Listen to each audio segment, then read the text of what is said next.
Camp Pros, and welcome to the CampHacker podcast. My name is Travis Allison. I'm a summer camp marketing and strategy consultant, and I help camps translate what they do so more families insist on sending their kids to camp. How about you, Amanda? We want to go next? Hi, I'm Amanda Hinski. I'm the Chief Brand Experience Officer at Frost Valley YMCA in New York. Welcome, Amanda. Jine? Good morning. My name is Jine. I am the Director of Operations at YMCA Camp Hinski, also in New York. Right on. And welcome to both of you. We are here because the three of us were on a panel at the Northeast Y Camp Conference in January. Had a great time, and I was really inspired by the things that Amanda and Jine are doing at their camps. Jine's title is operations, but she has has a lot of marketing background and a lot of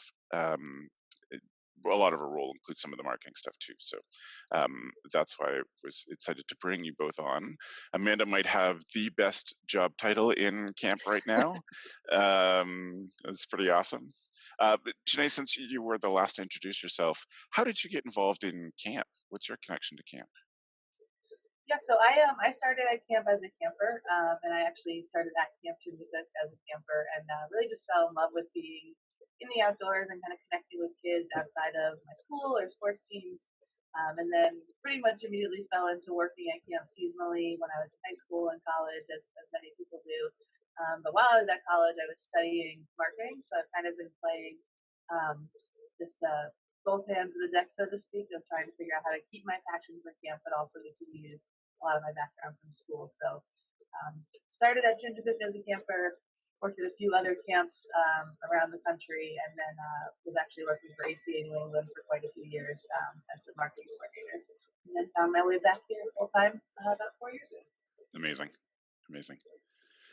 Well, Jine, I'm so grateful you're here. I'm looking forward to this conversation. Amanda, how do you get connected to camp? So about 8 years ago, I was sort of had a crossroads, and I was kind of straddling two careers, some freelance marketing and communications, and then also looking for full-time teaching jobs.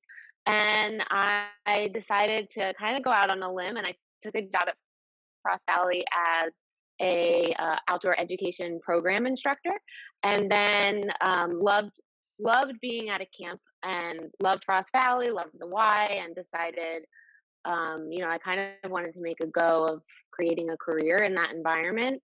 And lo and behold, a position in Frost Valley's marketing department opened up, and I kind of hit my stride and was promoted to the marketing director. Decided I didn't fully know what I was doing, so I decided to go back and get my MBA, and the rest is history. And here I am, and it's been great.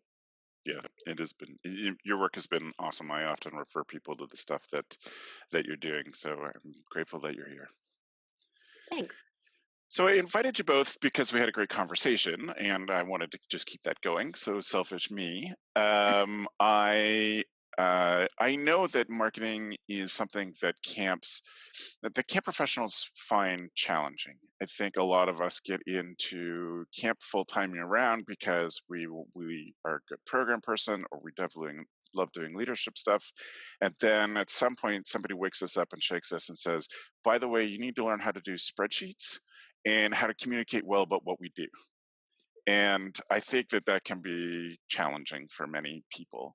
And so I wonder, and Jine, I'll start with you. I wonder what your best advice would be for someone who, kind of gets handed this portfolio. It's camp, so it's likely going to be the 17th folder they get handed on their opening day. But what's your best, like day one, you're in charge of marketing. What's your best advice for that person? Yeah, I think for me, I actually really struggled out of college having a degree in marketing because I didn't want to become salesy or kind of go just into the normal for-profit realm. So I think if you sort of look at it as, not something that is intimidating or not something that is like a scary to do, or that you have to become a car salesperson, but really it's you get to share your camp with others. You kind of have to just flip your mindset a little bit and think about how some of the work you do to organize yourself and to pre-plan your marketing for the year is really just allowing more kids to experience the magic of your camp and the mission that you believe in that has kept you there through the long hours of every summer camp day. So for me, kind of approaching it like that and working with our team here at Change to think of marketing more as, sharing our beliefs and value and why we all do what we do. And that kind of, I think, eases people's fears a little bit because everyone can talk about why they love camp or why they love their program at Change. That has really helped us sort of calm some of the nervousness around having to plan out marketing for a whole year. Yeah, that's awesome. How about you, Amanda? Yeah, I would say similarly. We are fortunate that we are selling an experience, and hopefully an experience that lasts a lifetime. Um, and so, in some ways, I think once people hear, "Oh, I have to also do marketing," they start to think about, I got to make sure they know that we're the cheapest and that we have the highest climbing tower and all this stuff. And someone can always come in and be cheaper than you or build a higher climbing tower. And I think so. First, I think the most important thing is to understand what makes your camp a special experience and an experience, like you said, Travis, that people can't do without. And I think it's also really, really important to remember that root word in the word marketing is market, and understand your market and what market will resonate the best with what you're providing. And so for us at Frost Valley, it's New York City and Long Island and Northern New Jersey families. And so we have to understand, what are they thinking about? What are they concerned about? What are they excited about? And make sure that we're aligned with those types of things as well. Yeah, I think that's great. It's good knowledge of who you're going to talk to. I also think when people have asked me for advice, and especially when they're overwhelmed, one of the first things that I think about is that one of the best, I think it's one of the best skills of any camp leader, let alone a camp marketer, is the idea and the understanding that that your job involves teaching.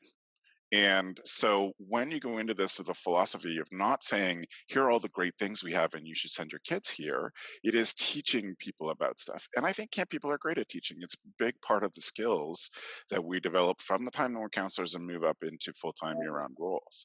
And if you can just go like, how can I break this down? How can I teach this? How can I teach people what's valuable about camp? How can I teach people how kids are changed by this experience? Then then I think you're on a solid footing. Not all the tips and techniques things will come, but and as you get more comfortable, the interesting thing about this job is that it really does, the skills really build on the basics, and you can really start with what you know and just learn a little more, etc. So if we were to think about what camps are doing for marketing, what do you think is effective at this point in the year, but also really in 2020, Amanda? So I would say there's probably 5 million things I could say, but I think one of the things, especially, it's February and for most people, camp isn't happening. Or nope, sorry, it's March now. But camp is still a few weeks away. And I think one of the most effective things people can do right now is bring camp into people's homes and make sure that it's still something they're thinking about. You're creating those moments either online, on social media, email, or whether it's a postcard or something you send home to families to kind of keep that momentum going especially if they registered back in September when camp was like fresh out of their minds and they were excited to come back. It could be waning and they might be looking at that refund policy and starting to think like, I don't know, I need to go back. I got all these other things that are competing for my attention. Bring that back to life and make sure that it's still exciting. Just there's counting down the days to get to your camp. And I think it's so important that we keep in touch with people after they register. But even there are a stunning number of camps who start registration late. That's fine. Late is relative, but they won't be taking registrations in September. But there are a stunning number of camps that haven't communicated with their families since their kids left. Like, Right. I think that one of the most important basics is you have to be in front of those families regularly, almost from as soon as they leave. But obviously, it takes a lot of strategy and planning to figure out what you're going to communicate, even if you have a registration that starts in the new year. Um, that, but you need to be just just there in the family's life throughout, whether it's because they've already registered or because they were there last year and you're asking them to come back.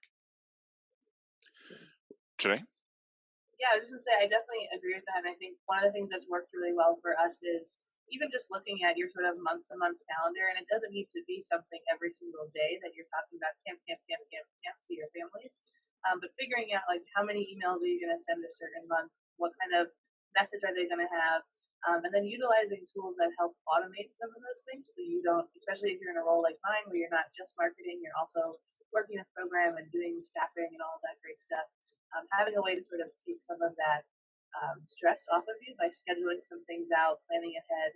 I like to kind of spend one day a week sort of planning out all of our social media posts for the next couple of weeks, so it's not something I have to interrupt my other work for every single day. But definitely being transparent, like Amanda said, I think it's just really important to stay in touch with your families and kind of put a face to camp. So answering questions, doing events out in the community or sending out postcards for happy birthday or the holidays, little things like that I think go a really long way when people are looking to you to send, their most precious asset of their kids to you. yeah, that brings up a point that I would love to ask you about. So, one of the hardest parts of this, and I think one of the things that um, there doesn't we don't think about, we just assume, is the transfer of trust between a family and camp. And it's our roles as the communicators about the value of camp is to figure out ways to get families to trust us. And I think if you are a person who grew up at camp or you had parents who went to camp, then you're like, well, you should just do it. It's camp. It's important. It's great. It changed my life, etc. But for those who don't have that baseline of trust in the idea of camp, then what are some of your ideas or ways that you have worked on building trust with families? Let either one of you start, whoever's got a thought. Yeah, I was just gonna jump in real quick. I think that is huge, and I think that's one of the things that can make marketing so difficult for this type of business in general. But for us, what we've switched a lot towards is, like I said, trying to add that personal touch. So, even with our staff, we always hear staff saying stuff like, "Oh, well, like camp decided to change X, Y, and Z," and it's like, "Well, no, camp didn't decide to change it. Like I did." So kind of putting that name to the face, and we try to do that with families. So we've started doing a lot more in-person events, especially when we have somebody in a community who is already a huge advocate of camp, and their kids all come, and maybe they're an alumni or they just love our program. Having them sort of introduce us to other people who are more on the fence or who have never had sleepaway camp experiences in their family. And we've had a lot of success kind of doing either at other local YMCA's or some folks kind of inviting us into their homes to do like a camp meet the camp director party kind of thing.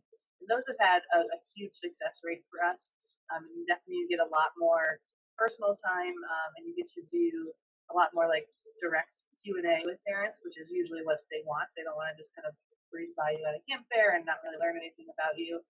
And then we really recently started moving that to this type of format. So we do a couple like open webinars, and we'll email it out to kind of all of our prospective leads and just do a Q&A and kind of run through a day at camp. And again, kind of putting the face of your director team out there so that they know who's in charge and they know who's going to be there, not just now in the off season, but during your busy summer program when the kids are there.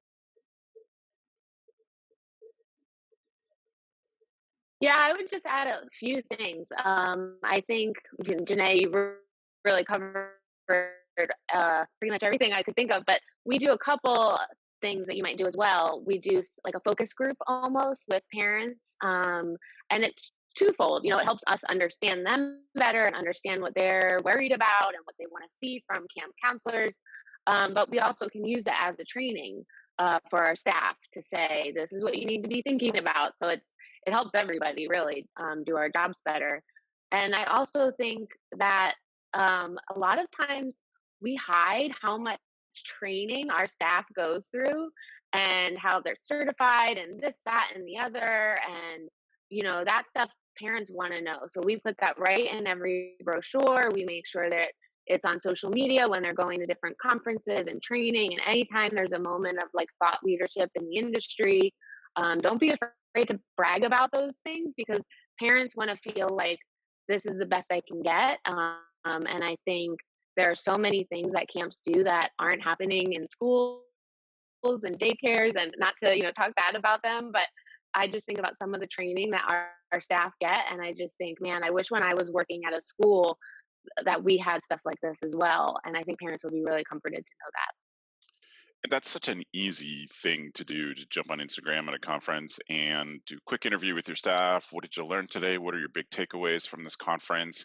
Selfies with the speakers, whatever it is, just to say to parents, you might perceive this as just games and singing, but this is something that we take very seriously. And even if it is games and singing, they're very important parts of specific child development that we do, because it matters to kids, because it makes a difference.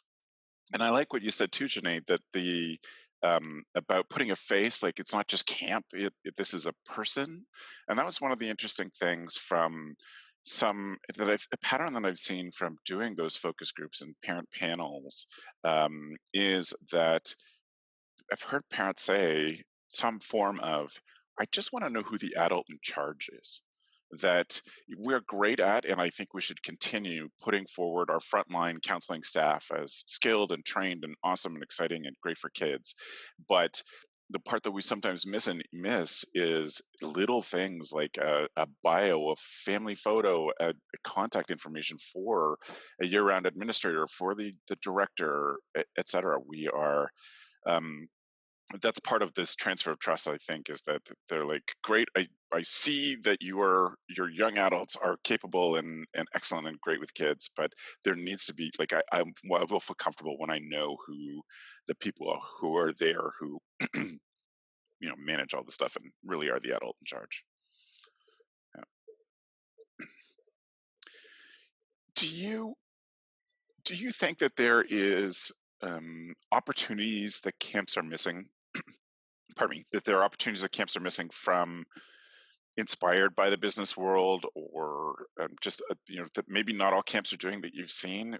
What are some sort of things that would be things that people could be thinking about going forward? Yeah, I would say just kind of jumping off of what Amanda opened up with earlier about how, we get to sell experiences. I think it's almost, you kind of look at it a little opposite of your question. So really, I think the business world and a lot of for-profit companies are now switching to marketing trends that really are targeted in emotional-based advertising and in talking about experiences and talking about the culture of their company, weighing in on global, political, or environmental issues. And people want to see that. And consumers are definitely shifting more towards a place where they're putting their money towards not just something they need or want, but also something they need or want from a company they agree with. And I think this is really great news, because I think camp already has great culture and values, and it has all of that experience-based learning, and you're serving it to kids, and it's just a great industry as a whole. So I think, like Amanda was saying, finding ways to focus on that value of your program and not just being the cheapest or the coolest water slide or highest climbing tower. So I think that's really exciting, because it sort of moves camp marketing into the mainstream, because the mainstream is not being what camp already is, in my opinion. Yes, I definitely agree. I think cause-driven marketing, if you look at any of your favorite commercials out there, a lot of times it's not about all the bells and whistles of the product, but it's what that company values. And I think camps have that so easy, because what we do is so important. And I think the other thing I would say that I see so often camps, I think, sort of being afraid about, or maybe it's from their leadership, is it takes money to make money. And so if you're trying to expand and grow, you will have to spend more money. And that's okay. And it might not be, dollars and cents. It might be more time. It might be another staff member, or it might be a big ad buy. But think of it as return on investment. You will make that money and then some back, assuming everything you're doing is effective. And so I think we need to not be afraid. We need to be able to make a case, to our supervisors or our, whoever's in charge of finance, about why this is important and what the return on it will be. But I think that's one of the things that big businesses have no problem doing, and I think a lot of times we get hung up on, well, how much money does this specific ad make me? And it doesn't necessarily work that way. I think we know that it's 7 touch points and it's brand awareness and stuff like that. So it does make the case a little bit harder. But whether it's the amount of hours you're spending on it, which we know time is money, or the actual checks that you're writing out to ad agencies, it often will take money.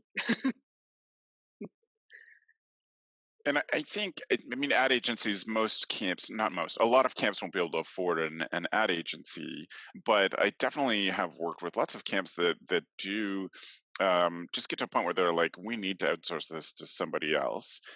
They truly understand that money moves the mission. And so they're willing to invest in that. And one piece of advice, if you are a growing camp who's considering some outside help, or you're looking at an agency, is you may choose an agency. I would advise you to choose an agency that is used to selling to families. Not the interesting thing about advertising is, even as experienced marketers, we can fall prey to the flashy, splashy stuff. And we could see an agency whose design style we love, but they've never sold anything but beer and cars. And we really need to find people who work with us who understand camp, who can even more understand parents and know what it means to sell to parents and know what it means to do this trust building piece. I think that's I sometimes when I see the ad work that comes from agencies from camp, I'm just stunned at how out of place it is, how it doesn't suit the brand of camp or this camp's brand. And it's amazing to me, some of the stuff that the choices that people have made. I wonder about um, yeah, I wonder about how we focus at this time. We're recording this at the beginning of March, and there is still time to get campers in if you have sessions that aren't full. There are some camps who are just beginning their process. But what are sort of things for you? And Amanda, I'll start with you. What are some of the things that for you are get action? Get action, meaning people. It turns people into campers. What are the sort of things that you would advise or you've seen work at this time of the year, or when you're like, we need to move, we need to sell some spaces? So I would say this time of year, your biggest and cheapest resource is word of mouth marketing. So there's a lot of things that we can do that really don't cost much. I know it's like opposite of what I just said, but to try to get the really stark raving fans to bring other people into the camp community. So whether it's those like home parties that I know a lot of camps are having, and we've done them a few times with some pretty good success, coordinating that can be a little bit of an effort, and but there's a big return on that usually. And even just things like we've started putting testimonials in our brochures and postcards and things like that, um, and trying to meet people where they are right on the cusp of looking for a camp. And so we try to look for opportunities. Yes, camp fairs, which I know can sometimes be a sticky wicket, but if there's like the local camp guide that every parent is going to get at school and at the grocery store and everywhere else they're going, try to get in there, because that's somebody who's picking that up is looking for a camp. And so it's a lot easier to convince that person. That's sort of like a hot lead, It's a lot easier to convince that person to choose your camp, versus someone who wasn't interested in camp and just first needs to be sold on the whole idea that camp is a good idea for their family. And I think you can take some solace in the fact that actually, when we look at the search trends for families searching for camp, it only starts to peak in April. So they're not necessarily the most organized families, but it is ones that um, there is a lot of volume of search for summer camp that starts now between April and June. There's a ton. So it's not that the campers aren't out there. So think about some of these things. And now is not a bad time to be focusing on marketing because it can have a huge impact on this summer. Jenny, what are some other things that you can think of for this time of year? Yeah, I think the biggest thing that we focus on it, so we open registration. Actually, last year we started opening registration in the summer for the next summer, which was the first year that we did that with pretty great success, and we're excited to keep figuring that out. But really, up until January, we're focusing almost exclusively on return customers, return families.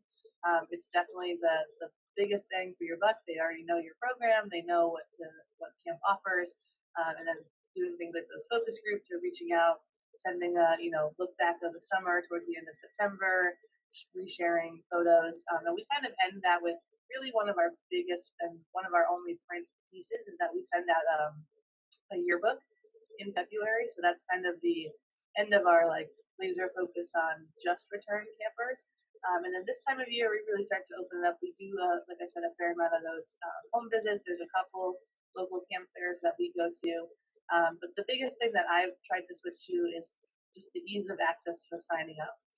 Because what we find is that parents who are signing up now or in April or May, like you mentioned, Travis, are maybe not the most organized or they are just learning about camp. So trying to get rid of the barriers. We pretty much have at the end of every summer a couple different types of debriefs, and one being with parents and saying like, what was it like to fill out your camper health form? What was it like to fill out the camp application? Obviously, we have some limitations because the database system that we use, we're trying to make that as easy and efficient as possible. And that could be even just moving your like register now link or button in an email to the very top of the email instead of after your message. So kind of little tweaks like that just to make it really front of mind and really easy for parents to sign up. Yeah, and I think also one of the things that that I try to encourage camps to do is have a set of surveys that are just for first year families because they're the ones who are new to all that stuff. Like asking them what was hard about this process, you're going to get a more useful answer from a new family than from a family who's done it before. It's like, yeah, it's pain, but we're used to it now. And yeah, that can be such good stuff that can help you change and make things easier. It's good stuff for that. Uh, I would say for me, some of my best suggestions definitely echo go after your returners if you haven't. If you did focus on that in the fall and have taken a break from them, just pick out the list of those who are not yet enrolled from last summer and figure out a way to target them with a postcard, with a call, and leave a message, using something like bonjoro.com to create a personal video invite to those kids. Any of the personal touches, taking it right back to the stuff we said at the very beginning, anything personal can have a great impact. So if it's returners, you can use last year's staff who are returning and have them invite the kids back. That can have a pretty big impact on things. Knowing the two of you, I want to, having discussed camp marketing with the two of you a few times, I want to focus on something that's a little more technical. And Janae, this is credit to you for just mentioning this, but what are things that we can set up in our end of session surveys now that are most helpful to you as a marketer? I can. Sorry. Oh, sorry. Amanda, why don't you go first this time? Okay. So we recently did this actually with our day camp, and one of the questions I really wanted to get on there, because the way I've been handling our day camp is like just advertising everywhere, and I don't know what's working and what's not working, which is the age-old problem. So in that survey, we put, where do you consume your news? You know, do you listen to which of these radio stations do you listen to? Which of these newspapers do you listen to? Also, what social media channels do you use the most? So I really wanted to know, like, where are they going? What are they doing? What are they listening to? What are they looking at? To find out if there's something we're not doing that we should be, but also if there's anything that I can, just take off of our plate because the right people aren't hearing it. Yeah, and I was just gonna say, really, it wasn't something that we added to our survey. We actually moved the question from our survey of where did you hear about us to our camper application, just because, as many people who do surveys might know, you don't always get a great return rate of parents actually filling that out. So that was the biggest thing we wanted to do, especially being part of a YMCA association. We have an association marketing department, and then I'm kind of our point person up here at Chinjifit. So in order to sort of just make things more efficient for everybody, this way we know they have to fill it out, they have to sign their kid up for camp, and that helps us kind of target which avenues to really spend most of our time on. And I like that. I think it's smart to think about what information we need ahead of time, and because people be more compliant in filling things out before their kid shows up than after. And another thing that I try to get camps to put on their registration form is to ask some form of, is there someone in your family who's gone to camp? So I want to know if we're only reaching camp people, or if we're being much more effective at reaching camp people than those whose families don't have camp in their background, because that helps us tweak the marketing strategy. If we're great at talking to camp about camp people, then we're not increasing the reach of what we can accomplish at camp, because we have all these people who have camp in their background. And I think another great survey question that I try to put some form of it in is, how was your child transformed, or how was your child changed by camp? And that's really the best testimonial that I think we can offer when we put those out. And that section in a survey is what we look at right away when we're looking at marketing messages, is how can we take this effect and tell the story of that in marketing. So we've kind of been all over the place with a tiny little bit of focus, but I wonder if there's any marketing advice that you would have that you haven't had a chance to share in the show. And no is a perfectly acceptable answer. I would just say one of the things that has increasingly surprised me over the last few summers is just how adept a lot of your counseling staff will be at making videos and taking cool photos throughout the summer, or kind of doing compilation videos of all the different classes they taught. So that's, an increasing hobby in a lot of our frontline staff. And so kind of tap into that if you have limited resources. They're a great way to kind of get them excited and kind of bring them into your marketing message a little bit more. And really, I am a huge proponent of you don't have to do everything, but you have to do at least some things well. So just kind of figure out who you're talking to, and pick the certain channels, whether it be print or digital, and focus on those until you feel like you have a good grasp on that, and then you can go. Yeah, I think the only thing I would add is that, and I think for those folks for whom marketing is just one small part of their job, this actually might be a little bit easier. Marketing doesn't happen in a vacuum, and so it's happening all the time. I mean, that's sort of where my title came from. The brand experience. We wanted to, or at least I wanted to, try to show people that it's not just about font, logo, and color. There's so much more that goes into it. It's how people feel when they just start driving down the road to go there. It's how they feel when they see your name pop up on their Facebook or Instagram feed. It's everything. It's how your counselors interact with both with the kids and with the parents. It's that sort of common voice that your camp all has, that resonates with your favorite family, or your most loyal families. And so I think trying to remember, if you are that camp director that has this like small little piece of marketing, well, when you go out to the waterfront and you see this amazing moment happen between a counselor and a kid, that can be a marketing moment. That can be a story that you then go back and make sure it gets shared in some way, that really makes your camp shine. I didn't get that. Could you try it again? Sorry, Siri just got excited. So I don't know if you need to edit that, but trying to capture all those moments and make sure that you're bringing that brand experience to life, I think is really important. Yeah, for sure.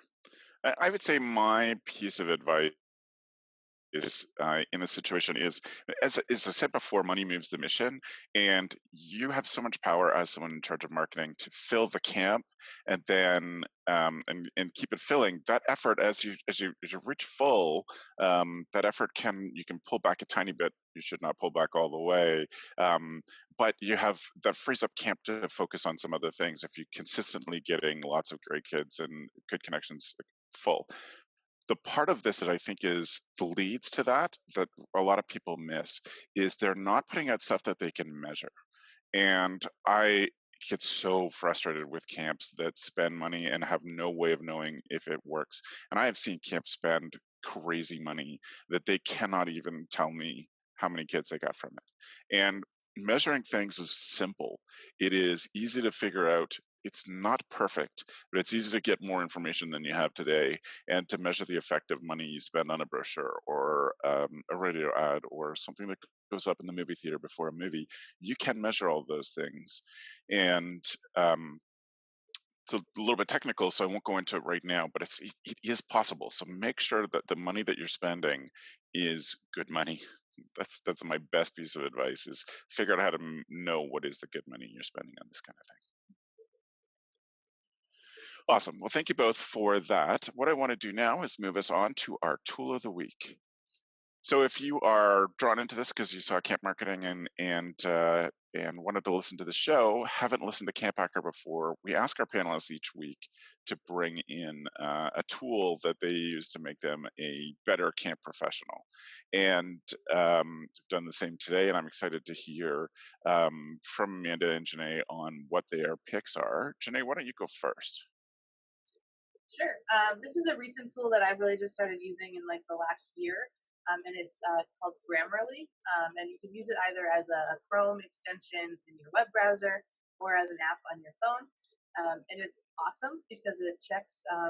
You can be filling in emails or writing captions on social media or writing a full paper, but it will spell check and grammar check everything that you're writing. So I am not the best speller, was never a spelling bee kid. So between that and figuring out when to use the different variations of then, and then, it's been a huge time saver for me, and also keeps you looking, professional and um, in everything, not just your print pieces, but also, like I said, social media captions in particular.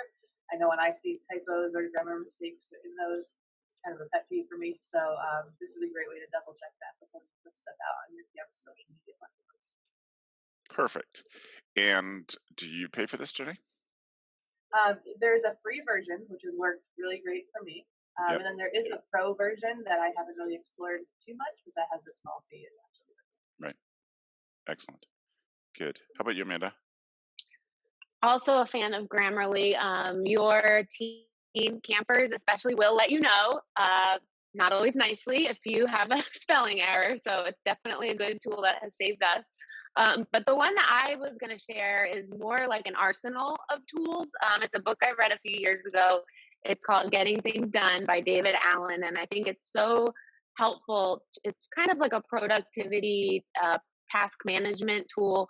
I think it's so helpful, especially to busy camp professionals who are used to putting out fires and improvising and thinking on their feet and just solving problems as they come to them, and not necessarily used to what's involved in marketing, which is sitting down and scheduling the posts and doing sort of the back office work that has to happen. And I I can't think of anything else that I've benefited more from than this book. It really is how I organize my whole life, not just work.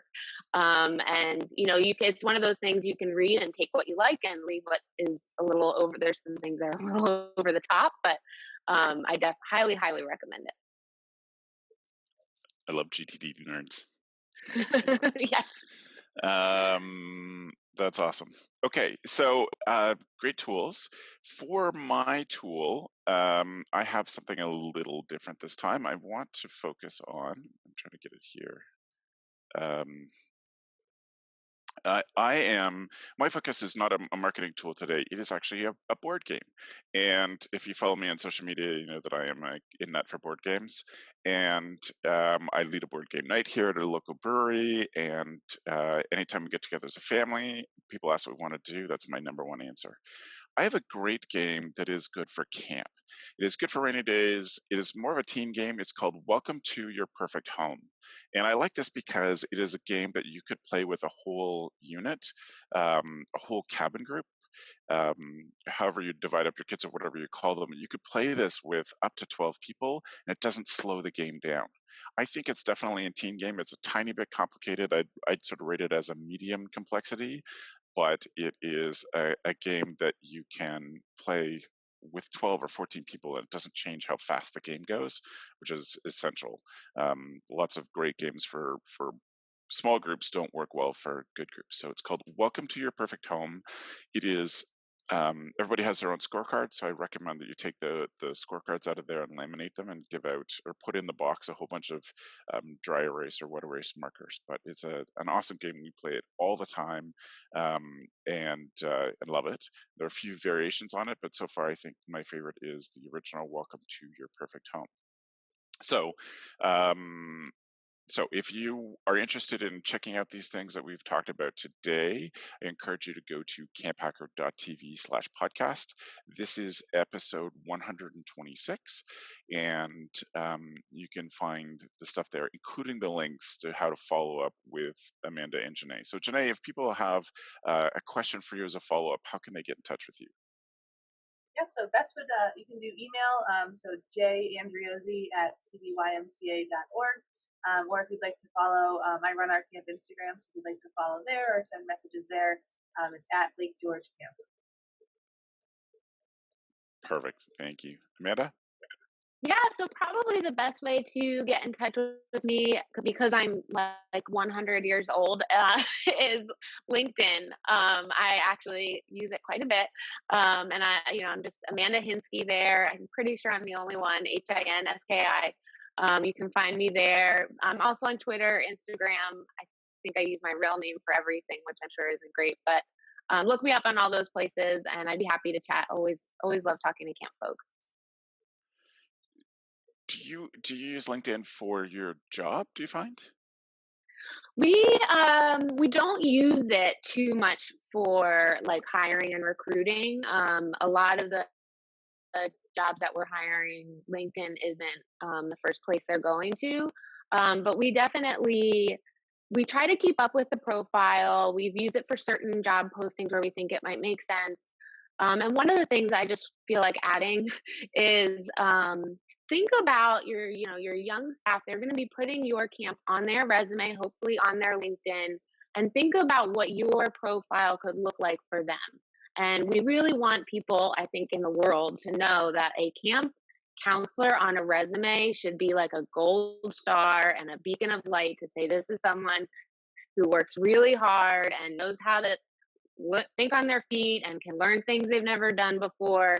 And so make sure that when they're looking at any of your counselor, prospective employers looking at any of your counselor's profile, if they click on, what's this Frost Valley YMCA, that they see something that's really impressive and can kind of give that message for them. I think that's really important. It's my little soapbox.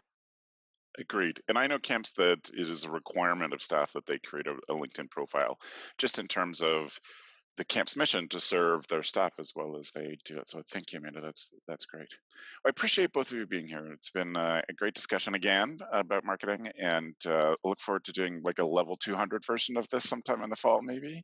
And if people have questions, please do follow up with us. I am Travis at gocamp.pro, and if you heard something in here that you'd like us to expand on, then get enough questions, we'll pull the team back together and talk about this again next season as well.